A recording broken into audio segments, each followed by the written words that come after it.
Hi, it's Dr. Doug Curtis. And Lucy Curtis from Dyslexic and Unstoppable. Our mission is to help dyslexics rediscover their inner power. That's right, and this is the next in our video series, 10 tips to help your struggling reader back to school.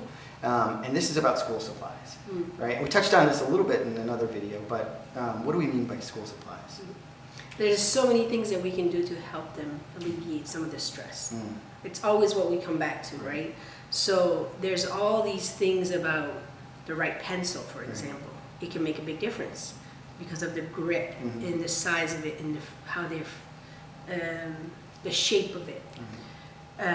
You can have, what kind of backpacks you're going to do, right? Are you going to have something that has 5 million, like, and a good example of, and I say a backpack because it just comes to mind, because I remember our son, if there's too many compartments and he's struggling with organization, then it's like, okay, did I put in this compartment, that compartment, this And I compartment? can't find my homework because it's stuffed in one pocket that I don't find. And then you only have a certain amount of time to get your homework out of your backpack, right? So these are the things that we talk about, right? The color, again, we talked about in the first video about associating a color with a binder with a subject, which makes a big difference, and we still use that today. The pencil grips, like the rubber grips for some, and we again talk about this in the tools and strategies section of the book, but sometimes it's a different shaped pencil, but sometimes it's actually those little rubber pencil grips. You love those. So these are all the little things that you can do.